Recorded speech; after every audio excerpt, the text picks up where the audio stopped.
सारा खाऊ आणला बघ. हे बघ किती सारा खाऊ आणला. दाखव. हा चल दाखवते. हा चला इथे टेबलावर ये चल बेटा, इथे दाखवते मी. एक एक खाऊ दाखवते. हे बघ बटाटा चिवडा आणला. हे बघ नरम पाव आणले. हा बघ पार्लेजी बिस्किट आणला.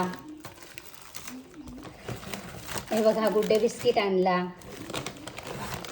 हे बघ राजगिरा लाडू. हा पण चिम्यासाठी बिस्किट. ही पण चकली पण आणली. खूप खाऊ आणला. हो बाळा. हे बघ हे छान छान रोट आणले. आपल्या इथे मेघराज बेकरी झाली ना, तिथून रोट पण आणले. आणि हा पण आणला बटाटा चिवडा. बघ एवढा खाऊ आणला. आवडलं का तुला? हो मम्मा. ओके बेटा. Bye friends. Bye. Thanks for watching. Thank you friends.